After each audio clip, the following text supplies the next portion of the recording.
Błyskawica. Symbol nieokiełznanej energii. Kiedy nie możemy czegoś zobaczyć, jak na przykład prądu, to chcemy poczuć to. Chcemy zobaczyć, jak to wpływa na otoczenie. Chcemy mieć jakiś dowód, że to faktycznie istnieje. Nikola Tesla właśnie to zrobił. Jego cewka może osiągać nawet wiele milionów voltów, co powoduje wyładowania, co powoduje pioruny, które niczym w piosence możemy zobaczyć, usłyszeć, a nawet przy odrobinie głupoty i odwagi poczuć. Ostatnio dostałem taką małą cewkę i postanowiłem przy jej pomocy pokazać wam parę zjawisk i przeprowadzić parę eksperymentów.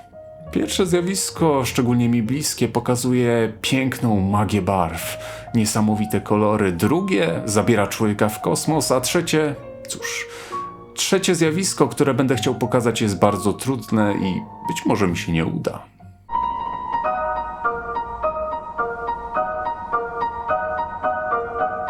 Miasta skąpane w świetle są dzisiaj tak powszechne, że niemal wymarła pamięć o miastach skąpanych w mroku. Głównym winowajcą, przynajmniej na początku, był neon. Oczywiście neon nie do końca jako pierwiastek, ale o tym być może za chwilę. Spróbujmy najpierw zrozumieć, dlaczego gazy w ogóle mogą świecić dzięki elektryczności. Do tego celu spójrzmy najpierw na prosty model atomu. Ważne są elektrony, które umiejscowione są na odpowiednich powłokach. Przypływ prądu to m.in. przepływ wolnych elektronów, które czasami wpadają na atomy. Wtedy elektrony, które już były w powłokach, stają się pobudzone, przeskakują na wyższe powłoki, jednak po chwili uspokajają się, wracają do poprzedniego stanu, emitując jednak foton, cząstkę światła. Jakie to światło będzie, zależy od budowy atomu, od powłok elektronowych. Jednak to jest bardzo skomplikowany temat i dzisiaj nie chcę się w niego zagłębiać. Co jest dla nas dzisiaj ważne, to to, że świecenie gazu jest dla niego charakterystyczne. I między innymi dlatego chciałem pokazać te piękne barwy. Przez ekran nie otrzymacie pełnego wrażenia.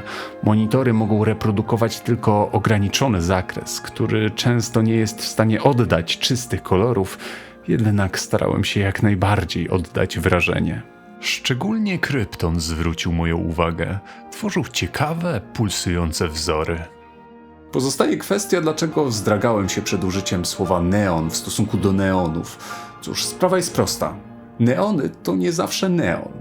Neon ma bardzo charakterystyczną barwę i czasami potrzebujemy innej, więc stosujemy inne gazy szlachetne, a często mieszanki, gdyż niczym farby możemy mieszać gazy szlachetne, żeby połączyć ich barwę. Oczywiście trochę na innych zasadach niż farby, jednak nadal neon to nie często neon. Bardzo mnie kusi wizja ekranu zrobionego z gazów szlachetnych. Pozwoliłoby to uzyskać znacznie szerszy gamut, znacznie szersze barwy, czystsze, bardziej nasycone. No jednak wiem, że przez standaryzację, która dotknęła ekrany oraz nikłe zyski z produkcji, nigdy to nie wejdzie do produkcji masowej.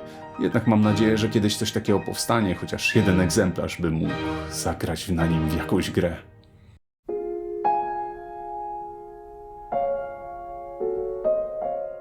Silnik jonowy to typ silnika działającego na podstawie wyrzucania jonów, czyli naładowanych cząsteczek za pomocą pola elektrycznego. Daje on mały, ale stały ciąg. Jest bardzo skuteczny w przestrzeni kosmicznej i dlatego sondy są właśnie w niego wyposażone. Dziś jednak mogę pokazać niewiele, tylko obracający się wirnik oraz rzucającą się na boki antenkę. Jest to mikroskopijny pokaz w porównaniu z pełnymi silnikami, czy nawet niektórymi projektami tworzonymi przez pasjonatów. Jednak i tak postanowiłem wam to pokazać, szczególnie, że miałem nadzieję połączyć to z pomniejszym efektem, modulacją. Modulacja przy pomocy nagrań, np. Chopina, pozwala stworzyć prosty głośnik z wyładowań. Żeby zrozumieć, czym jest modulacja, zobaczmy na początku falę dźwiękową jakiegoś utworu. Widzimy momenty cichsze i głośniejsze. Na razie się na tym zatrzymajmy i zobaczmy na to, jak wygląda szum Tesli. Przypomina dokładnie to, szum. Bez wyraźnych miejsc cichszych i głośniejszych. Możemy jednak sterować głośnością Tesli, więc możemy sprawić, by był cichszy lub głośniejszy. Okazuje się, że kiedy sprawimy, by szum Tesli przypominał z grubsza wygląd fali dźwiękowej, zacznie on działać niczym głośnik.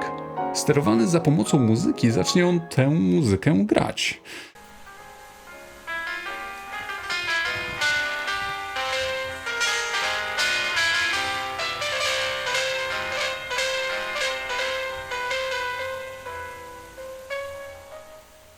Oczywiście nie gra jej zbyt dobrze, nadal zmuszamy szum, by przypominał muzykę, co jest naszym ograniczeniem. Jednak pomyślałem, że może przy silniku jonowym zobaczymy zmiany w prędkości obrotowej. W końcu cewka dostaje różne zasilanie w zależności od tego, czy jest głośniejszy utwór, czy cichszy. Niestety nic takiego nie nastąpiło. Ostatnią kwestią, jaką chciałbym poruszyć w tym rozdziale, jest kwestia temperatury. Pierwotnie byłem po prostu ciekaw, do jakich temperatur się to nagrzewa. Moja kamera termiczna nie zarejestrowała jednak temperatury wyższej niż 30 stopni. Jednak może być to kwestia jej jakości. Kiedy przykładałem palec, ciężko mi było wytrzymać dłużej niż parę chwil. Jednak odczucie było bardzo krótkie i punktowe. Niemniej udało mi się trochę przytopić paznokieć. Także jeśli robiłbyś to w domu, to uważaj.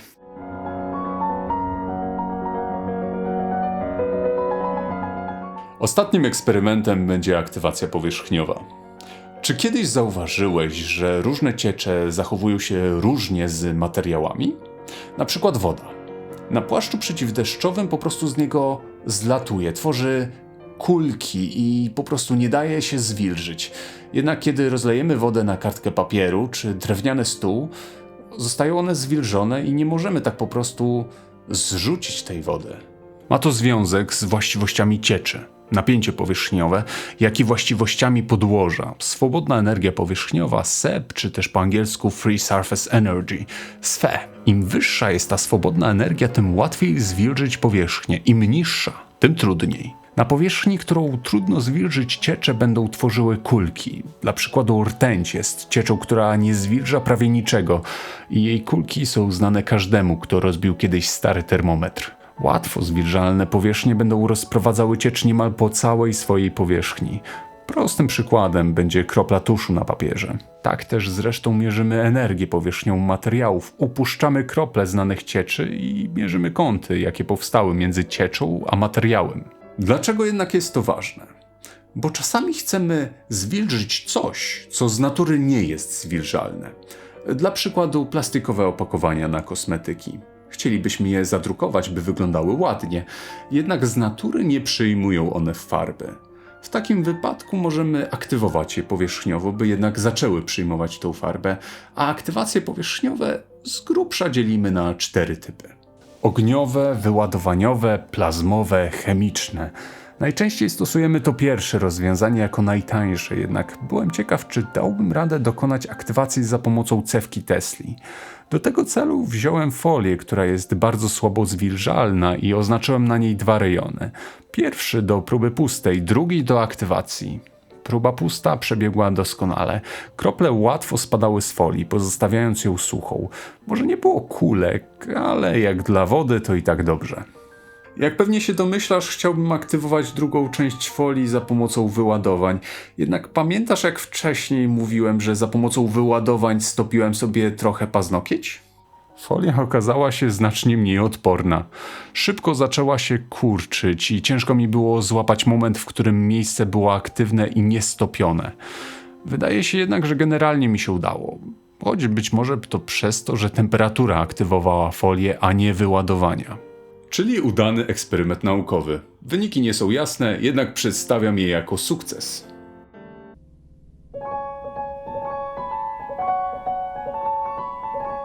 Bardzo dziękuję za obejrzenie tego materiału. Mam nadzieję, że wyniosłeś z niego dość dużo cennych informacji i jakbyś miał jakieś wątpliwości, pytania, a może zauważyłeś jakąś nieścisłość lub błąd w moim filmie, to zachęcam do skomentowania i poprawienia mnie.